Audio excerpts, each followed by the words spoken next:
भारत माता की। हमारे उत्तर प्रदेश सरकार के उप मुख्यमंत्री श्रीमान ब्रजेश जी पाठक, सांसद श्री संजय जी सेठ और यहां की महापौर श्रीमती सुषमा जी खरकवाल और यहां महानगर भारतीय जनता पार्टी के अध्यक्ष श्री आनंद द्विवेदी, विधायक डॉक्टर नीरज बोरा, विधायक श्री ओपी श्रीवास्तव, विधायक श्री योगेश शुक्ल, सदस्य विधान परिषद श्री मुकेश शर्मा, सदस्य विधान परिषद अवनीश कुमार सिंह, श्री रामचंद्र जी प्रधान एमएलसी, श्री पवन सिंह एमएलसी, श्री राघवेंद्र जी शुक्ला, महासचिव आरडब्ल्यूए गोमती नगर, आदरणीय दिवाकर जी त्रिपाठी, श्री विवेक श्रीवास्तव जी, सचिव Lucknow development authority, professor Satyendra Tiwari ji PGI Lucknow, doctor CM Singh निदेशक RML hospital, doctor ML Bhatt निदेशक Kalyan Singh cancer institute, Shrimati Vandana Sehgal, professor school for planning and architecture, और इस सभागार में मौजूद सभी सम्मानित देवियों व सज्जनों, सबसे पहले मैं शीश झुकाकर आप सभी का हार्दिक अभिनंदन करता हूं। मैं आप सभी का स्वागत करता हूं। इसलिए आपका अभिनंदन करना चाहता हूं, स्वागत करना चाहता हूं, क्योंकि आप जानते हैं शिष्टाचार का तकाजा है। स्वागत अभिनंदन का कार्यक्रम कभी एकतरफा नहीं होना चाहिए। सलाम दुआ का भी कार्यक्रम कभी एकतरफा नहीं होता है। आप लोगों ने स्वागत किया है, स्वाभाविक है मेरे द्वारा भी रेस्पॉन्ड किया जाना चाहिए, उसका स्वागत और अभिनंदन किया जाना चाहिए। इसलिए मैंने आप सबका स्वागत और अभिनंदन किया। मैं बहुत आश्चर्यचकित हूं। पंडित यज्ञदेव जी शर्मा जो हमारे सामने बैठे हैं, 95 ईयर्स की एज, और मैंने देखा है कि गोमती नगर में जब भी आता हूं, भले ही वह स्वस्थ हों, पंडित यज्ञदेव जी शर्मा जरूर रूप से उस कार्यक्रम में भाग लेने के लिए आते हैं। मैं अपनी तरफ से पंडित यज्ञदेव जी शर्मा जी के चरणों में मैं शीश झुकाकर उन्हें प्रणाम करता हूं। और मुझे बतलाया गया है कर्नल एल पांडे जी, कहां है कर्नल एल पांडे जी? पांडे जी कहां है? कहां है पीछे? अच्छा वहां है पांडे जी, बतलाइए। बहुत सारी हस्तियां मैं देख रहा हूं, मैं इसे अपना सौभाग्य मानता हूं। अभी मैं मध्य प्रदेश में था, मध्य प्रदेश का एक कार्यक्रम को करने के बाद आप सबके बीच उपस्थित हूं। उसके बाद एक टाइम्स ऑफ इंडिया का कार्यक्रम है और हमारे सेना के जो पराक्रमी जवान हैं उनका भी एक अभिनंदन का कार्यक्रम है। उसके बाद उसी कार्यक्रम के लिए यहां से मैं जाऊंगा। और मैं मानता हूं आज का दिन तो कई कारणों से हमारे लिए विशेष है। आज का दिन लखनऊ के इतिहास के पन्नों में मैं कह सकता हूं एक नई इबारत लिखने जा रहा है। साथियों, हम आज यहां पर सिर्फ कुछ बिल्डिंग्स या कुछ प्रोडक्ट्स का उद्घाटन करने के लिए ये नहीं आए हैं। हम यहां लखनऊ के विकास के संकल्प को पूरा करने का जो मेरा सपना है उसे पूरा करने की दिशा में कुछ कदम और आगे बढ़ाने वाली योजनाओं के उद्घाटन के निमित्त यहां पर आए हैं। हम अक्सर देखते हैं कि शहरों के विकास को केवल बड़ी और चौड़ी सड़कों, मेट्रो व चमचमाती बिल्डिंग्स से जोड़कर समझा जाता है। और ये सही भी है कि सारी चीजें डेवलपमेंट का पैरामीटर होती हैं, इसमें कहीं दो मत नहीं है। लेकिन मैं आप सबसे यह भी कहना चाहता हूं कि असली विकास वह होता है जो समाज के आखिरी छोर पर खड़े इंसान को, हमारी माताओं बहनों को, हमारे बुजुर्गों को और हमारे नौनिहालों को उनके घर के पास ही एक बेहतर जिंदगी का एहसास करा दे। विकास वह होता है जो विरासत को भी साथ में रखे, आपके सपने को भी साथ में रखे और आपके अपनों को भी अपने साथ रखे। और आज हम जिन प्रोजेक्ट्स की शुरुआत कर रहे हैं यह हमारी इसी सोच का नतीजा है। मैं देश का रक्षा मंत्री होने के साथ साथ आप सबने मुझे लखनऊ का सांसद भी चुना है। इस नाते मैं जितना अपने सैनिकों की तकलीफें समझता हूं, उतना ही लखनऊ की जनता की दिक्कतों को भी मैं स्वयं महसूस करता हूं। यहां गोमती नगर और गणेशगंज जैसे इलाकों की एक बड़ी समस्या यह रही है कि यहां लोगों को अपने परिवार के शुभ कार्यक्रमों जैसे शादी, ब्याह, मुंडन, जनेऊ या जन्मदिन की पार्टियों के लिए अच्छी जगह नहीं मिलती थी। या तो जगह बहुत महंगी होती थी या तो बहुत दूर होती थी। इसके साथ ही जो कामकाजी माताएं हैं, उनके लिए यह चिंता का विषय रहता था कि वे अपने बच्चों को किसके पास सुरक्षित छोड़ कर जाएं। इसी जरूरत को समझते हुए हमने लक्ष्मण मंडपम की अवधारणा को जमीन पर उतारा है। अब गणेशगंज और गोमती नगर के निवासियों को अपने कार्यक्रमों के लिए दूर नहीं जाना पड़ेगा और न ही भारी किराए का बोझ उठाना पड़ेगा। साथ ही यह बना डे केयर सेंटर हमारी माताओं, बहनों और बेटियों को यह विश्वास देगा कि जब वे काम पर जा रही हैं तो उनके बच्चे पूरी तरह से सुरक्षित हाथों में हैं। यह सुविधा गांव देहात से लेकर शहर तक हर परिवार के लिए मैं समझता हूं किसी वरदान से कम नहीं है। गोमती नगर के विनीत खंड में देवबन और नक्षत्र वाटिका खुल रही है। अक्सर शहरों में देखा जाता है कि खुले स्थानों यानी पार्कों की कमी रहती है और जो जगह होती भी है वहां कई बार गंदगी या अतिक्रमण हो जाता है। लेकिन एक समय पर जिस जमीन पर भी कूड़े के ढेर लगते थे और जहां अराजक तत्वों का जमावड़ा रहता था, आज उसी जगह को एक अद्भुत रूप दे दिया गया है। साथियों, इस देवबन में वास्तुशास्त्र के अनुसार विभिन्न प्रकार की वाटिकाएं बनाई गई हैं। यहां आपको कई औषधीय पौधे भी देखने को मिलेंगे।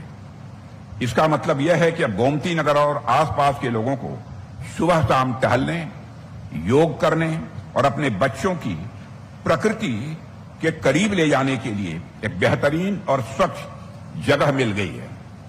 यह जगह सिर्फ मनोरंजन के लिए नहीं है, बल्कि स्वास्थ्य और अध्यात्म के लिए भी है और बहुत ही लाभकारी है। जो लोग पेड़ पौधों और जड़ी बूटियों के बारे में जानने के इच्छुक हैं, उनके लिए यह वाटिका किसी पाठशाला से कम नहीं है। यदि कुछ कमी रहेगी तो उस कमी को भी मैं दूर करने की कोशिश करूंगा। और हम चाहते हैं कि हमारे बच्चे मोबाइल फोन की दुनिया से निकलकर ऐसी हरियाली को भी देखें, इनमें खेलें और वह स्वस्थ रहें। इसी परिसर में बनी ई-लाइब्रेरी भी आज के डिजिटल युग की यह बहुत सबसे बड़ी मांग है। गांव हो या शहर, आज हर बच्चा और नौजवान पढ़ना चाहता है, आगे बढ़ना चाहता है, लेकिन महंगी किताबें खरीदना हर किसी के बस की बात नहीं होती।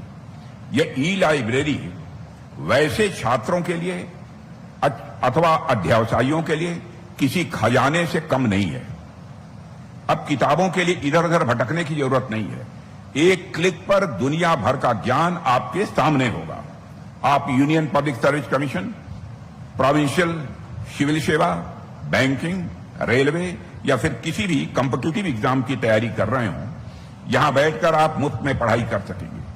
यह लाइब्रेरी हमारे बच्चों के सपनों को उड़ान देने का काम करेगी, ऐसा मेरा पक्का विश्वास है। साथियों, लखनऊ की पहचान, उसकी तहजीब, गंगा यमुनी संस्कृति और अद्भुत कारीगरी यही रही है हमारे लखनऊ की पहचान। लेकिन अभी दुनिया जिस गति से आगे बढ़ रही है, उस आधुनिकता की अंधी दौड़ में कहीं न कहीं हम अपनी विरासत को भूलते जा रहे हैं। ऐसे में लखनऊ के हुसैनाबाद चौक पर बना यह लखनऊ संस्कृति एवं कला संग्रहालय हमारी आने वाली पीढ़ियों को अपनी जड़ों से जोड़े रखने का एक छोटा सा हम सभी का प्रयास है। इस संग्रहालय के माध्यम से आप अवध के गौरवशाली इतिहास, यहां की अनूठी कारीगरी और यहां की मिली जुली संस्कृति से भी रूबरू हो सकेंगे। यहां युवा पीढ़ी मनोरंजन के साथ साथ इतिहास के पन्नों को भी महसूस कर सकेगी। और यह संग्रहालय एक तरफ लखनऊ के गौरव को तो बढ़ाएगा ही, साथ ही यहां पर्यटकों की भीड़ बढ़ने से ऑटो रिक्शा चालक, दुकानदार और छोटे कारीगर सबको रोजगार के नए अवसर मिलेंगे। यह हमारी सांस्कृतिक धरोहर को सहेजने का मैं मानता हूं कि एक ऐतिहासिक कदम है। इसके लिए मैं लखनऊ की जनता को हार्दिक बधाई देता हूं। देवियों और सज्जनों, हमारे प्रधानमंत्री मोदी जी के मार्गदर्शन में और यहां के लोकप्रिय मुख्यमंत्री योगी आदित्यनाथ जी के नेतृत्व में डबल इंजन की सरकार ने उत्तर प्रदेश के लिए जो किया है उसे आप सब देख रहे हैं। मुझे लगता है यहां पर किसी को यह बतलाने की आवश्यकता नहीं होगी कि पहले उत्तर प्रदेश की क्या स्थिति थी और अब उत्तर प्रदेश की क्या स्थिति हो गई। और एक समय था कि उत्तर प्रदेश माफियाओं का गढ़ था, आज उत्तर प्रदेश में संतों और सन्यासियों का गढ़ हो गया है। एक समय था कि उत्तर प्रदेश को बीमारू प्रदेश कहा जाता था, आज उत्तर प्रदेश को बाहर भी चले जाइए, अब लोग कहते हैं कि अब काफी हद तक उत्तर प्रदेश उत्तम प्रदेश बन गया है। और ये तमाम परिवर्तन जो उत्तर प्रदेश के हुए हैं वह सिर्फ और सिर्फ उत्तर प्रदेश की जनता के आशीर्वाद तथा डबल इंजन की हमारी सरकार के प्रयासों से हो रहे हैं, ऐसा मैं मानता हूं। देवियों सज्जनों, आज जो प्रोजेक्ट्स यहां शुरू हुए हैं या शुरू हो रहे हैं, इसके अतिरिक्त भी अनेक प्रोजेक्ट्स लखनऊ के विकास के लिए हम लोगों ने शुरू किए हैं। यह मेरा सौभाग्य है कि मुझे कुछ दिनों के अंतराल पर लगातार लखनऊ आकर यहां के कुछ प्रोजेक्ट्स और स्कीम्स के उद्घाटन का अक्सर अवसर मिलता है और कभी कभी यहां के अधिकारियों से बैठकर भी यहां के योजनाओं के बारे में विस्तृत चर्चा भी मैं करता हूं। मेरा पूरा प्रयास रहता है लखनऊ की मेरी जनता को बेस्ट इंफ्रास्ट्रक्चर मिल सके, जितना भी अच्छा से अच्छा इंफ्रास्ट्रक्चर मिल सकता है वह मिल सके। और साथियों, जिस तरह एक पेड़ को बढ़ने के लिए मजबूत जड़ों की जरूरत होती है, ठीक उसी तरह किसी भी शहर की तरक्की के लिए उसके इंफ्रास्ट्रक्चर का मजबूत होना भी उतना ही जरूरी है। सड़कें हों, परिवहन हो, बिजली पानी जैसी बुनियादी सुविधाओं का मजबूत होना यह बहुत ही आवश्यक है। इसलिए हमने फिजिकल इंफ्रास्ट्रक्चर के विकास पर ज्यादा ध्यान दिया और हमने लखनऊ में सड़कों का जाल जहां तक बिछाया जा सकता था, ब्रिजेज का जाल बिछाया जा सकता था, बिछाने की हम लोगों ने कोशिश की है। लेकिन फिर भी मैं संतुष्ट नहीं हूं।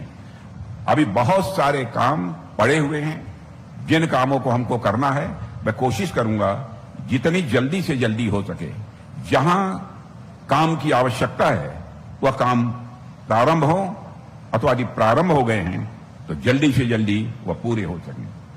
आप सबको याद होगा कि एक समय था, पहले लखनऊ से बाहर निकलते ही सड़कें सकरी और जाम से भरी मिलती थी। आज स्थिति काफी हद तक बदल चुकी है। लखनऊ से निकलने वाले 4 राष्ट्रीय राजमार्गों का चौड़ीकरण और उच्चीकरण भी किया गया है। चाहे आपको सुल्तानपुर होते हुए गाजीपुर जाना हो या फिर हरदोई शाहजहांपुर की तरफ जाना हो, अब रास्ते एकदम चौड़े मिलेंगे और रास्ते आपको सुरक्षित मिलेंगे। लखनऊ से अयोध्या और लखनऊ से कानपुर जाने वाली सड़कें भी अब पूरी तरह से बदली हुई हैं। जहां तक लखनऊ और कानपुर की सड़क का प्रश्न है, मैं समझता हूं कुछ ही दिनों में इस सड़क का भी हम लोग उद्घाटन कर देंगे और यातायात वहां से प्रारंभ हो जाएगा। न केवल लखनऊ बल्कि इसके आसपास के इलाके भी अब तेजी से प्रगति कर रहे हैं। लखनऊ की प्रगति के लिए आवश्यक था कि आसपास के इलाकों की भी प्रगति होनी चाहिए। आसपास के क्षेत्रों में जो बुनियादी ढांचों का विकास जिस हद तक किया जा सकता है वह भी होना आवश्यक है। नहीं तो हम लखनऊ को एक जो डेवलप्ड सिटी बनाना चाहते हैं वह डेवलप्ड सिटी लखनऊ नहीं बन सकती जब तक कि आसपास का भी विकास न हो। लखनऊ का विकास करते समय इन सब सारी चीजों का भी ध्यान हम लोगों ने रखा है। एक बड़ी खुशखबरी यह भी है कि राष्ट्रीय राजमार्ग संख्या 927 का निर्माण होने वाला है, जो आउटर रिंग रोड के पास से बाराबंकी से शुरू होकर बहराइच तक जाएगा और यह 101 किलोमीटर लंबा 4 लेन का मार्ग होगा और इसके साथ ही 4 लेन की सर्विस रोड भी बनेगी। और इस प्रोजेक्ट पर करीब 7,000 करोड़ रुपए खर्च होंगे। इस पर 7,000 करोड़ रुपए खर्च होंगे। इसका सबसे बड़ा फायदा यह होगा कि अभी बाराबंकी से बहराइच जाने में जो 2.5 घंटे लगते हैं वह समय घटकर मात्र 1.25 घंटे रह जाएगा। इस सड़क के आसपास स्टेट कैपिटल रीजन यानी राज्य राजधानी क्षेत्र के विकास का एक नया कॉरिडोर भी बनेगा। यानी अब इस सड़क के किनारे व्यापार भी बढ़ेगा और लोगों को कुछ न कुछ रोजगार भी मिलेगा। इसके अलावा लखनऊ शहर के अंदर हमने 25 फ्लाईओवर का निर्माण कराया है। पहले पॉलिटेक्निक चौराहे पर, इंजीनियरिंग कॉलेज के सामने या फिर रेलवे क्रॉसिंग पर आधे आधे घंटे तक गाड़ियां फंसी रहती थी, लेकिन अब फ्लाईओवर बनवाकर हम लोगों ने वो समय और ईंधन दोनों बचाया है। और साथियों, जब आउटर रिंग रोड के चारों ओर ये 4-6 लेन की सड़कें और 3 एक्सप्रेसवे ये जुड़ जाएंगे तो लखनऊ 400 to 500 किलोमीटर के दायरे के लिए सबसे बड़ा सप्लाई सेंटर बन जाएगा। मतलब यह है कि गांव से लेकर शहर तक हर जरूरत का सामान लखनऊ से आसानी से और जल्दी पहुंचाया जा सकेगा। इससे व्यापार में भी तेजी आएगी और हमारे नौजवानों के लिए हजारों नई नौकरियां भी पैदा होंगी। यदि मैं रेलवे की बात करूं तो आपने देखा होगा कि गोमती नगर में विश्व स्तरीय रेलवे टर्मिनस बनकर तैयार हो गया है और वहां पर गाड़ियां भी चलने लगी हैं। और मैं कहना चाहता हूं आपकी जानकारी के लिए कि एशिया का सबसे बड़ा यह रेलवे स्टेशन गोमती नगर बना है। अब यह दुनिया का है नहीं, अब इसके बारे में मुझे जानकारी नहीं है, लेकिन एशिया के बारे में बतला सकता हूं सबसे बड़ा है। यहां से अब देश के कोने कोने में जाने वाली गाड़ियां या तो गुजर रही हैं, नहीं गुजर रही हैं तो आगे गुजरेंगी। साथ ही चारबाग स्टेशन पर सेकंड एंट्री बन चुकी है। आलमनगर, उत्तरहटिया, ट्रांसपोर्ट नगर और मानक नगर को सैटेलाइट स्टेशन के रूप में विकसित किया गया है। उसका भी, इसमें बहुत सारी चीजों का भी मैं लोकार्पण कर चुका हूं। ऐशबाग, डालीगंज और बादशाह नगर स्टेशनों का भी कायाकल्प हुआ है। इन सब का एक ही मकसद था कि शहर के अंदर भीड़ भाड़ वाली जगहों पर ट्रैफिक का दबाव कम हो। साथियों, सड़क और रेलवे मार्ग के अलावा हम लोगों ने हवाई अड्डों पर भी जोर दिया है। लखनऊ के लोग तो वैसे भी हवाई जहाज का इस्तेमाल ज्यादा करते हैं। मैं सिविल एविएशन मिनिस्ट्री की एक रिपोर्ट देख रहा था कि जहां पूरे देश में हवाई यात्रियों की संख्या सालाना 13% की दर से वृद्धि हो रही है, वहीं लखनऊ एयरपोर्ट पर यह आंकड़ा 24% तक पहुंच गया है। और इतनी बड़ी भीड़ को संभालने के लिए हमने एयरपोर्ट के विस्तार पर बल दिया। 24 करोड़ रुपए की लागत से नए टर्मिनल 3 का निर्माण किया गया है। और इससे पहले एयरपोर्ट साल भर में 43 लाख यात्रियों को संभाल पाता था, लेकिन अब इसकी क्षमता बढ़कर 1 करोड़ से भी अधिक की हो गई है।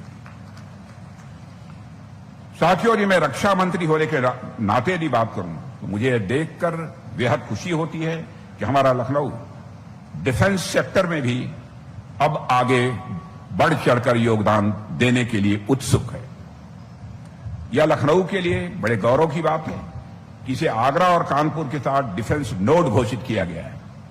यह डिफेंस नोड घोषित किया गया लखनऊ को।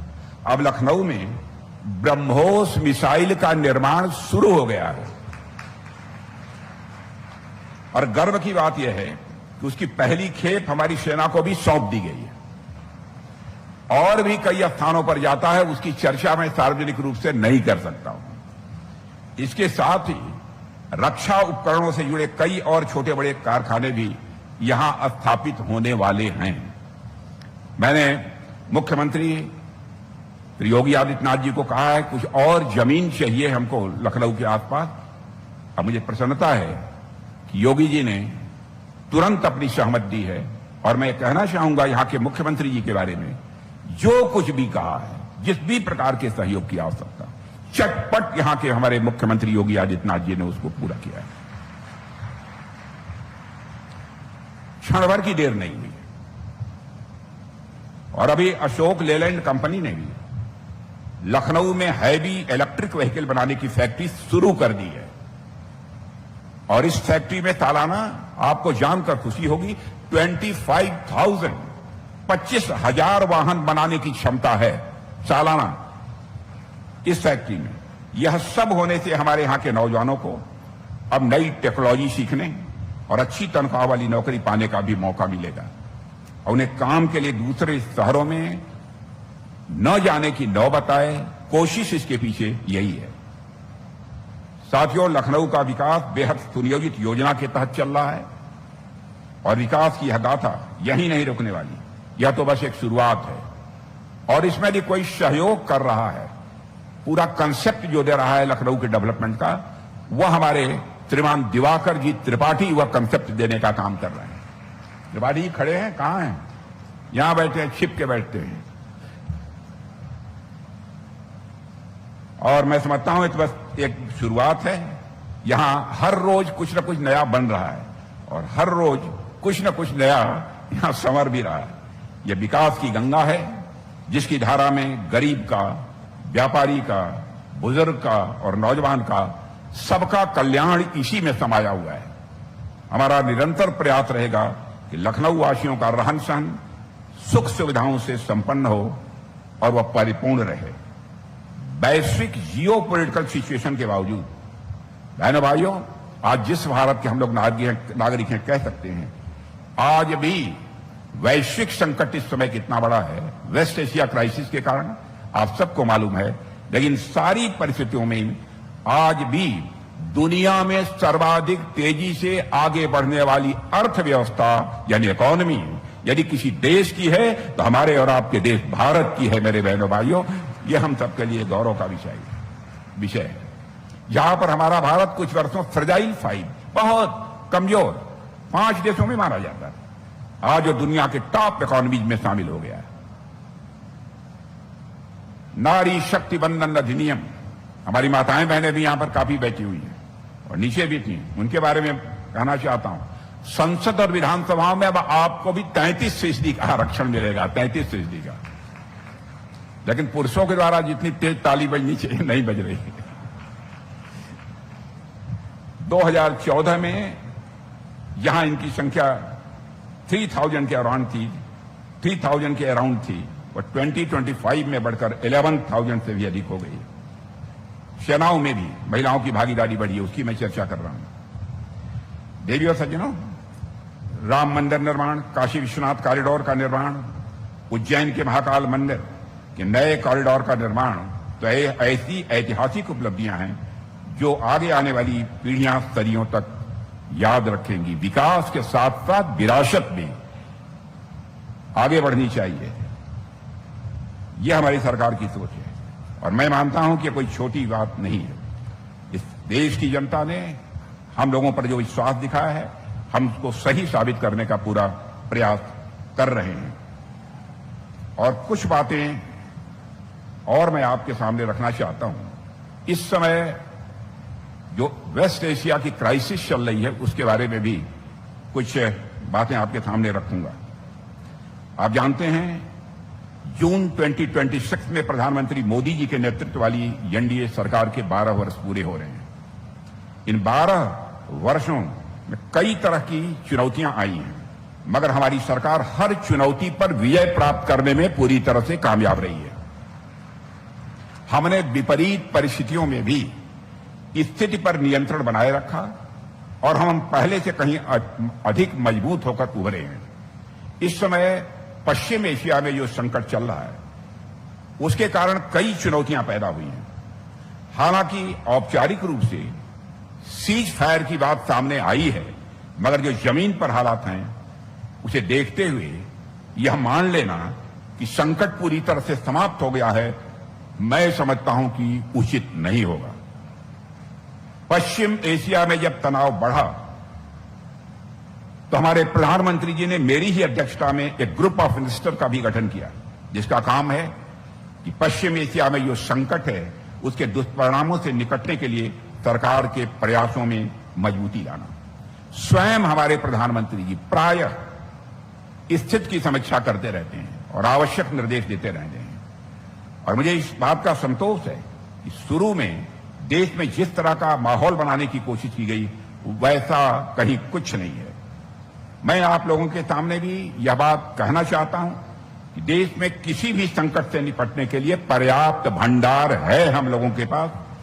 पेट्रोल, डीजल, कुकिंग गैस यानी रसोई गैस सबकी उपलब्धता है और पर्याप्त भंडार भी हमारे यहां मौजूद है। इस बात को मैं फिर से दोहराना चाहता हूं। और सरकार लगातार यह सुनिश्चित कर रही है कि 2-3 महीने बाद भी किसी तरह का संकट पैदा न हो। आप जानते हैं कि जिस प्रकार से युद्ध इस समय इजराइल, अमेरिका और सारा ये हमारे जो गल्फ के कंट्रीज हैं, सब जो कुछ भी चल रहा है, इसका परिणाम इससे कोई दुनिया का कोई देश अछूता नहीं है। इवन अमेरिका भी अछूता नहीं है। अमेरिका में भी गंभीर संकट पैदा हो रहे हैं।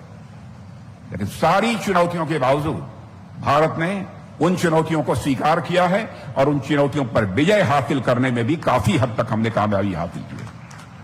हो सकता है थोड़े समय के लिए कुछ कभी थोड़ी बहुत किसी चीज की कमी हो जाए, इस सच्चाई को भी नकारा नहीं जा सकता।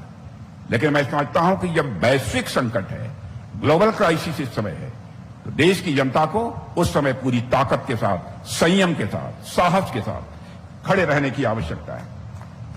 इसलिए मैं आप सभी से निवेदन करना चाहता हूं, किसी भी प्रकार के र्यूमर पर, किसी भी प्रकार के अफवाह पर आप ध्यान न दें। और मैं आश्वस्त करता हूं कोई बड़ा संकट हमारी सरकार के रहते हुए इस देश में पैदा नहीं होने पाएगा। और मैं याद दिलाना चाहता हूं, हमारे देश में जब कोविड जैसा महासंकट पैदा हुआ था, उसका हम लोगों ने सामना कर लिया। तो जो भी पश्चिम एशिया में चल रहा है, उसका सामना करने के लिए हम पूरी तरह से तैयार हैं। अभी वर्ल्ड बैंक ने भी कहा है, वर्ल्ड बैंक, ये मैं नहीं कह रहा हूं, विश्व बैंक ने कहा है कि भारत किसी भी ऊर्जा संकट से निपटने में सक्षम है। यह मेरा ऑब्जर्वेशन नहीं है, वर्ल्ड बैंक का ऑब्जर्वेशन है। 21वीं सदी का यह दशक आरंभ से दुनिया के लिए अनेक चुनौतियां लेकर आया है। मेरे बहनों भाइयों, आप जानते हैं संकट पेंडेमिक का रहा है, कॉन्फ्लिक्ट्स का रहा है। इसमें सबसे बड़ी भुक्तभोगी ग्लोबल सप्लाई चेन रही है। चाहे चिप्स हो, रेयर अर्थ मिनरल्स हो, एनर्जी हो, या कॉन्फ्लिक्ट्स की वजह से यह सब सारी चीजें प्रभावित हुई हैं।